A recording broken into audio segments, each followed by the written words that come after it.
நான் மொதல் test எழுதுனதுக்கும் 40வது test எழுதுனதுக்கும் அந்த ஒரு டிஃபரன்சியேஷன் நான் அப்படியே குறைச்சிட்டே கடைசியில் வந்துட்டு எல்லா டெஸ்ட்டுமே நான் வந்துட்டு சாட்டிஸ்ஃபைடோட வெளில வருவேன். கண்டிப்பாக இந்த சாட்டிஸ்ஃபேக்ஷன் மைண்டு வெளில வந்தாலே உங்களுக்கு வந்து அந்த பாசிட்டிவ் தாட்ஸ் வந்து அதிகமாகிட்டே இருக்கும். அடுத்தடுத்த டெஸ்ட்டுக்கு நீங்கள் வந்துட்டு ப்ரிப்பேர் பண்ணிகிட்டே இருப்பீங்க. அந்த டெஸ்ட்டில் வந்துட்டு எந்த லெவல்லையுமே உங்களுக்கு ஸ்ட்ரெஸ்ஸோ இல்லை மோட்டிவேஷன் லெவலில் குறையவே குறையாது. அப்படியே கண்டினியூ ஆகிட்டே இருக்கும். அந்த மொமெண்டம் குறையாமல் போயிட்டே இருக்கும். ஒவ்வொரு டெஸ்ட்டுக்கும் ஒரு சாட்டிஸ்ஃபேக்ஷன் வந்துகிட்டே இருக்கும். உங்களுக்கே வந்துட்டு ஒரு கான்ஃபிடன்ஸ் லெவலில் வந்துடும். கடைசியில் பூஸ்டப் ஆகி அந்த மெயின்ஸ் எழுதும் போது பக்காவாக நீங்கள் ஒரு மோல்ட் ஆகி ஃபைனலாக வந்து என்ன டெலிவரி பண்ணி நினைக்கலாம் கடைசியில் அது டெலிவரி ஆகிடும். யூத் பேப்பரின் இனிய வணக்கம். மறக்காமல் சப்ஸ்கிரைப் பண்ணுங்கள், பக்கத்தில் இருக்க பெல் ஐகானை கிளிக் பண்ணுங்கள். தேங்க்யூ. வணக்கம், என் பேர் சிவா, காவல் துணை கண்காணிப்பாளர், பழனி கோட்டம், திண்டுக்கல் மாவட்டம். என்னோடய ஸ்ட்ராட்டஜி வந்துட்டு 40 to 50 டெஸ்ட்டுக்கு நான் கவர் பண்ணிட்டேன். ஸோ எக்ஸாம் போகிறதுக்கு முன்னாடி நான் மெயின்ஸ் ப்ரிப்பேர் பண்ணுறது நான் எக்ஸாம் போகிறதுக்கு முன்னாடியே ஒரு 40 டெஸ்ட்டு எழுதிட்டேன். ஸோ இந்த 40 டெஸ்ட்டு எழுதின ஒரு பூஸ்டப் இந்த கான்ஃபிடன்ஸ் லெவலே வந்துட்டு எனக்கு நான் இன்னொரு டெஸ்ட் எழுத போகிறேன் தான் மெயின்ஸ். இப்போ நீங்கள் 3 எக்ஸாம் எழுதுனீங்கன்னா எனக்கு ஜஸ்ட் லைக் இன்னொரு மெயின்ஸ் மாதிரி தான், இன்னொரு டெஸ்ட் மாதிரி தான் தெரிஞ்சுது.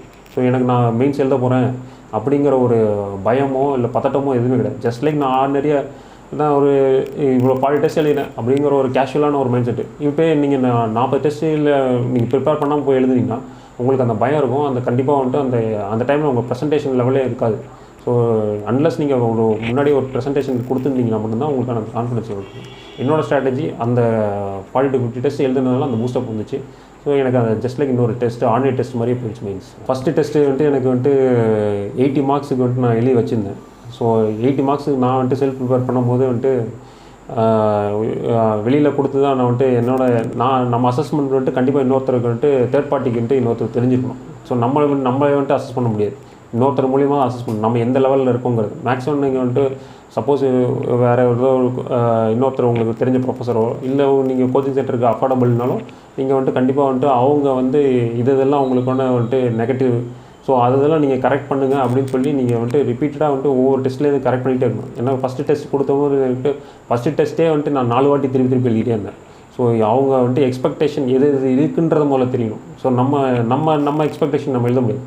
அவங்க என்ன எக்ஸ்பெக்ட் பண்ணுறாங்க, அவங்க இதுக்கு கரெக்டான வேலிட் பாயிண்ட் தான் நம்ம வந்துட்டு கொடுக்குறோமா அப்படிங்கிறது எல்லாமே நீங்கள் வந்துட்டு உங்களுக்கான அசஸ்மெண்ட்டு ஒவ்வொரு டெஸ்ட்டுக்கும் இருக்கும். ஒவ்வொரு டெஸ்ட்டுமே நீங்கள் வந்துட்டு ஃப்ரெஷ்ஷாக தான் முடிக்க முடியும். ஸோ நான் அந்த லாஸ்ட் டெஸ்ட்டில் நான் அவ்வளோ மார்க் வாங்கிட்டேன், நான் வந்துட்டு கண்டிப்பாக அதில் வாங்கிடுவேன் அப்படின்னு சொல்லிட்டு நீங்கள் பாட்டுக்கு ஒரு ஜஸ்ட் லைக் ஒரு கேஷுவலாக எடுத்துக்கூடாது. ஒரே ஒரு டெஸ்ட் எழுதினாலும் வந்துட்டு ப்ராப்பராக அந்த 3 ஹவர்ஸில் வந்துட்டு நீங்கள் என்ன கொடுக்கணும்னு நினைக்கிறீங்களோ அது கரெக்டாக நீங்கள் கொடுத்துட்டு உங்களுக்கான ஒரு இது இருக்கணும். அதாவது நான் கரெக்டாக கொடுத்துட்டேன், இதை வந்துட்டு நான் வந்துட்டு ஃபுல் சாட்டிஸ்ஃபேக்ஷனோட நான் வந்துட்டு இந்த டெஸ்ட்டை முடிச்சிட்டேன் அப்படிங்கிற ஒரு சாட்டிஸ்ஃபேக்ஷன் மைண்டோட நீங்கள் வெளில வந்தீங்கனாலே கண்டிப்பாக வந்துட்டு இந்த டெஸ்ட்டில் வந்துட்டு நீங்கள் சக்ஸஸ்ஃபுல்லாக வந்துட்டு ஒரு 180-190+ கண்டிப்பாக ஸ்கோர் பண்ண முடியும். ஸோ அந்த நான் மொதல் டெஸ்ட் எழுதுனதுக்கும் 40வது டெஸ்ட் எழுதுனதுக்கும் அந்த ஒரு டிஃபரன்சியேஷன் நான் அப்படியே குறைச்சிட்டே கடைசியில் வந்துட்டு எல்லா டெஸ்ட்டுமே நான் வந்துட்டு சாட்டிஸ்ஃபைடோட வெளில வருவேன். கண்டிப்பாக இந்த சாட்டிஸ்ஃபேக்ஷன் மைண்டு வெளில வந்தாலே உங்களுக்கு வந்து அந்த பாசிட்டிவ் தாட்ஸ் வந்து அதிகமாகிட்டே இருக்கும். அடுத்தடுத்த டெஸ்ட்டுக்கு நீங்கள் வந்துட்டு ப்ரிப்பேர் பண்ணிகிட்டே இருப்பீங்க. அந்த டெஸ்ட்டில் வந்துட்டு எந்த லெவல்லையுமே உங்களுக்கு ஸ்ட்ரெஸ்ஸோ இல்லை மோட்டிவேஷன் லெவலில் குறையவே குறையாது. அப்படியே கண்டினியூ ஆகிட்டே இருக்கும். அந்த மொமெண்டம் குறையாமல் போயிட்டே இருக்கும். ஒவ்வொரு டெஸ்ட்டுக்கும் ஒரு சாட்டிஸ்ஃபேக்ஷன் வந்துகிட்டே இருக்கும். உங்களுக்கே வந்துட்டு ஒரு கான்ஃபிடன்ஸ் லெவலில் வந்துடும். கடைசியில் பூஸ்டப் ஆகி அந்த மெயின்ஸ் எழுதும் போது பக்காவாக நீங்கள் ஒரு மோல்ட் ஆகி ஃபைனலாக வந்து என்ன டெலிவரி பண்ணி நினைக்கலாம் கடைசியில் அது டெலிவரி ஆகிடும். சார் இந்த ஃபஸ்ட் டெஸ்ட்டுக்கு செகண்ட் நிறைய சார் கரெக்ஷன் இருக்குது சார். பார்த்தீங்கன்னா இதெல்லாம் நீங்கள் மாற்றிக்கிட்டீங்க சார். நீங்கள் என்னோடய வே ஆஃப் ப்ரெசன்டேஷன், அதாவது வந்துட்டு ஃபஸ்ட்டு இனிஷியலாக வந்து கொஞ்சம் பேராகிராஃப் மாதிரிலாம் வந்துட்டு எழுதிட்டு இருக்கேன். அது வந்துட்டு ஒவ்வொரு இதுக்கும் வந்துட்டு பாயிண்ட் வைஸாக மாற்றணும் அப்படிங்கிறத வந்துட்டு இனிஷியலாக வந்துட்டு கரெக்ஷன்லாம் கொடுத்து அதுக்கப்புறம் வந்துட்டு நம்ம பாயிண்ட் வைஸ்லாம் கொடுத்து கீ பாயிண்ட்ஸ்லாம் ஹைலைட் பண்ணுறது. அதுபோக வந்துட்டு ஹேண்ட் ரைட்டிங்கை வந்துட்டு கொஞ்சம் இம்ப்ரூவ் பண்ணேன். ஹேண்ட் ரைட்டிங் இம்ப்ரூவ்மெண்ட் பண்ணால் நீங்கள் அந்த ஃப்ளோவுக்கு அந்த ஸ்பீடுக்கு உங்கள் ஹேண்ட் ரைட்டிங் வந்துட்டு மேட்ச் ஆகணும். இல்லைன்னா வந்துட்டு உங்கள் ஹேண்ட் ரைட்டிங் வந்துட்டு நீங்கள் எவ்வளோ தான் வந்துட்டு கண்டென்ட் உள்ளே கொடுத்தாலும் ஹேண்ட் ரைட்டிங் கண்டிப்பாக நெகட்டிவ் கொண்டு வந்துடும். ஏன்னா திருத்த போகிறது வந்துட்டு கண்டிப்பாக ஒரு ப்ரொஃபஸரோ இல்லை லெக்சரோ வந்துட்டு கண்டிப்பாக ஒரு ஹேண்ட் ரைட்டிங் பார்த்தோன்னே ஒரு அட்ராக்டிவ் இருக்கணும். அட்ராக்டிவ்னா இந்த சென்ஸ் வந்துட்டு ஒரு லெஜிபிளாக இருக்கணும், கொஞ்சம் புரிகிற மாதிரி எழுதணும். இல்லைன்னா வந்துட்டு ரொம்ப மோசமாக இருந்ததுன்னா வந்துட்டு நீங்கள் எவ்வளோ கண்டென்ட் கொடுத்தாலும் வந்துட்டு அந்த இடத்துல நீங்கள் சக்ஸஸ்ஃபுல்லாக வர முடியாது. ஸோ அந்த ஃப்ளோவுக்கு அந்த ஸ்பீடுக்கு வந்துட்டு கரெக்ஷன்ஸ் வந்துட்டு நீங்கள் ஹேண்ட் ரைட்டிங்கில் கொண்டு வாங்க. கண்டென்ட் அதிகமாக வந்துட்டு கொடுக்க பாருங்கள். ஒரு கொஷின் கொடுத்தாங்கன்னா ஒரு 3 பாயிண்ட்ஸ் கொடுக்குறீங்கன்னா எக்ஸ்ட்ரா ஒரு பாயிண்ட் நீங்கள் கொடுத்தீங்கனாலும் அந்த இடத்துல வந்துட்டு நீங்கள் தனியாக ஹைலைட் ஆகுங்க. ஸோ ஒவ்வொரு பாயிண்ட்டை ஹைலைட்ஸ் பண்ணுறது, பாயிண்ட் வைஸ் பிரேக்கிங் எடுத்து கொடுக்குறது, ஒரு டயக்ராம் மாதிரி போட்டு இம்ப்ரெஸ் பண்ணுறது. ஸோ எவ்வளோக்கு எவ்வளோ அந்த பேப்பரை அட்ராக்டிவ் பண்ண முடியுமோ அந்த பேப்பரை அட்ராக்டிவ் பண்ணிங்களே அந்த கடைசியில் வந்துட்டு அந்த ஷேப் அப் ஆகிடும். ஸோ அவாய்ட் பண்ணுறது அப்படின்னா நீங்கள் வந்துட்டு ஃபஸ்ட்டு இனிஷியலாக வந்துட்டு இந்த கொஷின் பேப்பர் பார்த்த உடனே ஒரு மைண்ட் செட்டுக்கு வந்துடணும். அதாவது நான் என்ன ஸ்ட்ரென்த்தான ஏரியா எதெல்லாம் வந்திருக்கு, எனக்கு தெரியாத ஏரியா எது வந்திருக்கு, எனக்கு சுத்தமாக தெரியாத ஏரியா எது வந்திருக்கு அப்படிங்கிறத வந்துட்டு கொஷின் பேப்பர் பார்த்த உடனே அந்த பார்த்த செகண்ட்லேருந்தே நீங்கள் வந்துட்டு உங்களுக்கு அந்த டைம் லிமிட்டுங்கிறது 3 ஹவர்ஸ் இல்லை 2.5 ஹவர்ஸ் கொடுக்குறதுனால அந்த 2.5 ஹவர்ஸ்க்குள்ளார வந்துட்டு உங்களுக்கு தெரிஞ்ச ஸ்ட்ரென்த்தனான ஏரியா முதல்ல கவர் பண்ணிடணும். அதாவது இந்தந்த கொஷின் நான் வந்துட்டு டிக் பண்ணிவிட்டு இந்த கொஷின் நான் ஃபுல்லாக முடிச்சிடுவேன், எனக்கு எல்லாமே வேலிடான பாயிண்ட்ஸ் இதெல்லாம் கொடுக்க முடியும் அப்படின்னா நீங்கள் அந்த வேலிடான பாயிண்ட்ஸ்லாம் மட்டும் அந்தந்த கொஷின்ஸ்லாம் ஃபஸ்ட்டு இனிஷியலாக எல்லாமே முடிச்சு வச்சுருங்க. அது முடிச்சு வச்சுட்டு அதுக்கப்புறம் ஃபர்தராக வந்துட்டு உங்களுக்கு வந்துட்டு கொஞ்சம் லைட்டரப்பான ஏரியா, அதாவது வந்துட்டு தெரியாத ஏரியா அதை கவர் பண்ணுற மாதிரி இருந்துச்சுன்னா அதை எப்படி மேட்ச் பண்ணுறதுன்னு பாருங்கள். அந்த மேட்சை பண்ணி வந்துட்டு ஓரளவுக்கு என்னோட வேல்யூ பாயிண்ட்ஸ் எல்லாம் அந்த ஜென்ரலைஸ்டான ஓரளவுக்கு கவர் பண்ண முடியும் அப்படிங்கிற அடுத்த set of questions. Next set of questions தான் உங்களுக்கு வந்துட்டு அந்த டிஃபிகல்ட்டி ஏரியா. அதாவது சுத்தமாகவே வந்துட்டு ஒரு ஐடியா இல்லை, இது எப்படி மேட்ச் பண்ண போகிறேன், ஒன்று நான் லீவ் பண்ணணும்னா வந்துட்டு என்னோட மார்க் வந்துட்டு அந்தளவுக்கு ஓப்பன் பண்ண முடியும் அப்படிங்கிறத நீங்கள் யோசிக்கணும். இப்போ அந்த தேர்ட் செட் ஆஃப் கொஷின்ஸ் மட்டும்தான் ஃபைனலாக வந்து உங்களை டிசைடிங் ஃபேக்டர். உங்களை வந்துட்டு மார்க்கை பூஸ்ட் பண்ணுறதாலும் சரி, இல்லை உங்களை வந்து சர்வீஸ் கிடைக்கிறதுனாலும் சரி, அந்த தேர்ட் செட் ஆஃப் கொஷின்ஸ் தான். அதை சுத்தமாக நீங்கள் லீவ் பண்ணவே கூடாது. ஸோ அந்த கரெக்ஷன்ஸ்லாம் வந்துட்டு நீங்கள் பண்ண நீங்கள் வந்துட்டு கடைசியில் வந்துட்டு ஓரளவுக்காவது வந்துட்டு அந்த ஜென்ரலைஸ்டு வந்துட்டு ஏதாவது ஒன்று அந்த மேட்சப் பண்ணி ஒரு கொஷின் வந்து ஆன்சர் பண்ண முடியும். ஸோ எந்த ஒரு கொஷினும் லீவ் அதாவது எழுதாமலே விட முடியாது. எல்லா கொஷின்ஸும் ஓரளவுக்கு அட்டன் பண்ணிவிட்டு ஓரளவுக்கு வந்து ஒரு 5 to 6 பாயிண்ட்ஸ் வேலிடான பாயிண்ட்ஸை எல்லாத்துக்கும் கொடுத்துடலாம். ஸோ அந்த 40 டெஸ்ட்டில் என்னோட இம்ப்ரூவ்மெண்ட் அது ஒன்று வந்துச்சு. சார் நீங்கள் இப்போ ஃபஸ்ட் அட்டம்ப்ட்லேயே வந்து பாஸ் பண்ணியிருக்கீங்க சார். இதெல்லாம் நான் பண்ணேன் அதனால் ஜெயிச்சு நீங்கள் இதெல்லாம் சொல்லுவீங்க சார். ஃபஸ்ட்டு வந்துட்டு எனக்கு நெகட்டிவ் தாட்ஸை வந்துட்டு ஓவர் கம் பண்ணிட்டேன். ஸோ மேக்ஸிமம் வந்துட்டு நீங்கள் நெகட்டிவ் தாட்ஸ் ஓவர் கம் பண்ணுங்கள். அது போக வந்துட்டு கரெக்டான ஸ்ட்ராட்டஜி யூஸ் பண்ணுங்கள், உங்களுக்கான ஸ்ட்ராட்டஜி யூஸ் பண்ணுங்கள். அந்த ஸ்ட்ராட்டஜி வந்துட்டு கரெக்டாக போகுதான்னு அப்பப்போ செல்ஃப் அசஸ்மெண்ட் பண்ணுங்கள். செல்ஃப் அசஸ்மெண்ட் பண்ணால் மட்டும்தான் உங்களுக்கான ஸ்ட்ராட்டஜி ஒர்க் அவுட் ஆகுதான்னு செக் பண்ண முடியும். ஸோ ஒவ்வொரு வாட்டியும் நீங்கள் இப்போ சப்போஸ் மெயின்ஸுக்கு எழுதுறதுக்கு முன்னாடி வந்துட்டு இந்த 40 to 50 டெஸ்ட்டு கவர் பண்ணுறப்ப நீங்கள் அந்த டாபிக்ஸ்லாம் ரிப்பீட்டடாக எழுதி பார்க்குறப்ப அது கரெக்டாக அந்த வேலிடான பாயிண்ட்ஸ் தான் கொடுக்குறீங்களா அப்படிங்கிறத வந்துட்டு நீங்கள் செக் பண்ணி பார்த்துக்கிட்டே இருக்கணும்.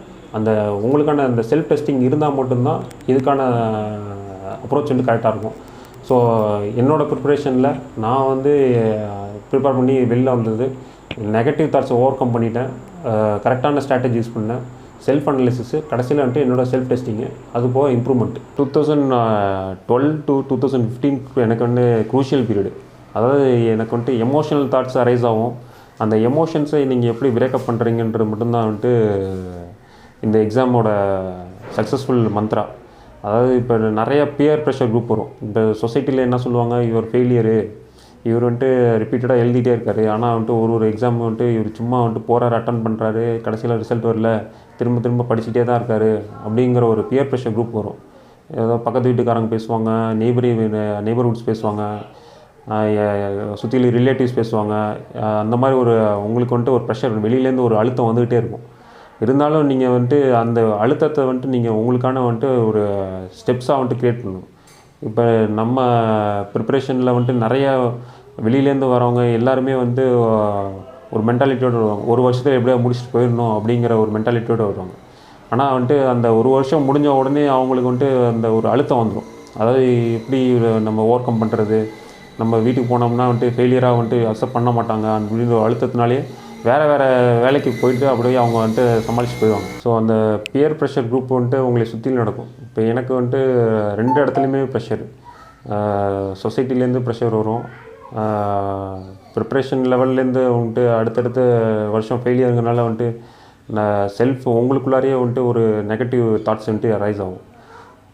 அது போக வந்துட்டு உங்களோட ஃப்ரெண்ட்ஸ் குரூப் இருப்பாங்க. அதாவது இப்போ காலேஜ்லேருந்து இப்போ எல்லாருமே அவங்கவுங்க செட்டில் ஆகி வேறு ஆன்சைட்டு உள்ள இதுக்கோ வந்துட்டு போயிட்டு வந்துட்டு இருப்பாங்க. நீங்கள் வந்துட்டு இன்னும் ஸ்டார்ட் பண்ணாமலே உங்கள் கெரியரே என்னன்றதை டிசைட் பண்ணாமலே வந்துட்டு அட் லாஸ்ட் என்ன ஆகுன்ற ஒரு மைண்ட் செட்டில் வந்துட்டு நமக்கு வந்துட்டு அந்த இது இருக்கும்.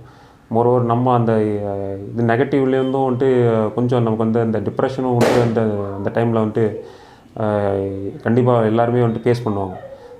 ஸோ நம்ம வந்துட்டு அதை வந்துட்டு நம்ம எதையுமே வந்துட்டு நம்ம ஃபோக்கஸ் பண்ண தேவையில்லை. அதாவது நம்ம ஒவ்வொரு டைமும் வந்துட்டு அந்த மாதிரி சொல்லும் போதெல்லாம் வந்துட்டு நமக்கு அதை பூஸ்டப் தான் கொடுக்கணும். ஸோ எனக்கு வந்துட்டு அது வந்துட்டு அடுத்தடுத்த எக்ஸாம்ஸை வந்துட்டு நான் ஃபோக்கஸ் பண்ண ஆரம்பிச்சிட்டேன். இப்போ சைமல்டேனியஸாக வந்துட்டு ஒரே எக்ஸாமை வந்துட்டு ப்ரிப்பேர் பண்ணாமல் அடுத்தடுத்த எக்ஸாம்ஸ், இப்போ நீங்கள் குரூப் 1 மட்டும் ப்ரிப்பேர் பண்ணுறீங்க அப்படின்னா அடுத்த ஒரு 1 இயருக்கு நீங்கள் வந்துட்டு குரூப் 1 மட்டும்தான் ப்ரிப்பேர் பண்ணணுன்றது நான் சொல்லலை. ஒரு குரூப் 4க்கோ இல்லை குரூப் 2க்கோ இல்லை விஓக்கோ நீங்கள் வந்துட்டு உங்களோட லெவலில் குறைச்சிக்க வேணாம். ஆனால் உங்களுக்கான அதை டெஸ்டிங்காக வந்துட்டு நீங்கள் நினச்சிக்கோங்க. ஒரு டெஸ்டிங் நீங்கள் ஒரு விஓக்கு எக்ஸாம் எழுதுறீங்க, கண்டிப்பாக வந்துட்டு ஒரு போஸ்டிங் அடிச்சிட்டிங்கன்னா வந்துட்டு அது நீங்கள் போகணுன்னு நான் சொல்லலை. இப்போ நானும் தான் அதை டெஸ்ட் பண்ணேன். எனக்கு விஓ எழுதி நான் டெஸ்ட் பண்ணேன், குரூப் 4 எழுதி டெஸ்ட் பண்ணேன், குரூப் 2 எழுதி டெஸ்ட் பண்ணேன். எல்லாத்துலேயுமே வந்துட்டு எனக்கு கடைசி ரிசல்ட்டு எனக்கு பாசிட்டிவ் வர ஆரம்பிச்சிச்சு. ஸோ அந்த பாசிட்டிவ் வந்துட்டு எனக்கு இன்னும் நான் வந்துட்டு அதை விடாப்படியாக வந்துட்டு நான் திருப்பி கொடுத்துட்டே தான் இருந்தேன். நான் வந்துட்டு சாட்டிஸ்ஃபைடாக ஒரு விஓ இல்லை குரூப் 4ஓ குரூப் 2ஓ நான் போயிருந்தேன்னா கண்டிப்பாக வந்துட்டு அட்மினிஸ்ட்ரேட்டராக வந்துட்டு உங்கள் முன்னாடி நான் இப்போ இன்டர்வியூ கொடுத்துட்டு முடியாது. நான் வந்துட்டு ஒவ்வொரு குரூப் 4 குரூப் 2 விஓ எல்லாத்தையும் வந்துட்டு நான் வந்துட்டு கிளியர் பண்ண ஆரம்பித்தோடனே எனக்கு வந்துட்டு அந்த பூஸ்டப் தானாக வந்துருச்சு. இப்போ நான் எனக்கு வந்துட்டு அந்த செல்ஃப்லெஸ் தாட் எனக்கவே வராது. இப்போ பியர் ப்ரெஷரோ இல்லை உங்களுக்கான ஃப்ரெண்ட்ஸ் ப்ரெஷரோ இல்லை நெய்பர்ஸ் ரிலேட்டிவ் சைட்லேருந்து வந்துட்டு சொன்னாலுமே இப்போ அவங்க பேரண்ட்ஸுக்கு என்ன நினைப்பாங்க, நம்ம பேரண்ட்ஸ் வந்துட்டு இவன் எதுவுமே வந்துட்டு இன்னும் பாஸ் பண்ணாமலே இருக்காங்கன்ற ஒரு மைண்ட் செட் அவங்களுக்கு இருக்கும். ஆனால் வந்துட்டு இப்போ நீங்கள் அடுத்தடுத்த லெவலில் நீங்கள் பாஸ் பண்ணிகிட்டே இருக்கீங்க. ஆனால் உங்கள் பேரண்ட்ஸ்க்கு மட்டும் தான் தெரியும் உங்களோட ப்ராக்ரஸ் என்னான்றது. அவங்கள வந்துட்டு மற்றவங்களுக்கு ஆன்சர் சொல்லணுன்ற ஒரு இது கிடையாது. அவங்களுக்கு வந்துட்டு பேரண்ட்ஸ் உங்கள் மேலே இருக்கிற நம்பிக்கை மட்டும்தான். இப்போ அடுத்தடுத்து நீங்கள் பாஸ் பண்ணிகிட்டே இருக்கீங்கன்றப்ப சரி இவன் தான் பாஸ் பண்ணிகிட்டு இருக்கான்ற ஒரு அவங்களுக்கு வந்துட்டு ஒரு மென்டாலிட்டி வந்துடும். ஸோ நீங்கள் வந்துட்டு ஒரு ஒன் சைடராக நீங்கள் போயிட்டு ஒவ்வொருத்தவங்க என்ன சொல்லுவாங்களோ இவன் வந்துட்டு இப்படி நடந்துக்கணும் அப்படின்ற உங்களுக்கு ஒரு மென்டாலிட்டியை ஒதுக்கிட்டு ஒவ்வொரு எக்ஸாமும் நீங்கள் வந்துட்டு அஸ் அ ஃப்ரெஷ் பிகினராக இந்த எக்ஸாம் நான் கிளியர் பண்ணணும். கிளியர் பண்ணுறது எதுக்காகனா உங்களுக்குள்ளார ஒரு டெஸ்டிங்காக வந்துட்டு வச்சுக்கோங்க. ஸோ இந்த எக்ஸாம் நான் கிளியர் பண்ணிட்டேன்னா கண்டிப்பாக வந்துட்டு அடுத்த எக்ஸாம் நான் அடுத்த லெவலுக்கு நான் சுவிட்ச் ஆஃப் பண்ணிடுவேன் அப்படிங்கிற ஒரு மென்டாலிட்டி வந்துருச்சுனாலே ஆட்டோமேட்டிக்காக ஒவ்வொரு எக்ஸாமும் வந்துட்டு ஈஸியாக கிளியர் பண்ணிட்டு போயிடலாம். ஸோ இது நீங்கள் கடைசி ஒரு எண்ட் ஆஃப் தி ரிசல்ட்டு நீங்கள் வந்துட்டு நீங்கள் என்ன அச்சீவ் பண்ணணும்னு நினைக்கிறீங்களோ கடைசியில் அதுக்கு போய் நின்றுவீங்க.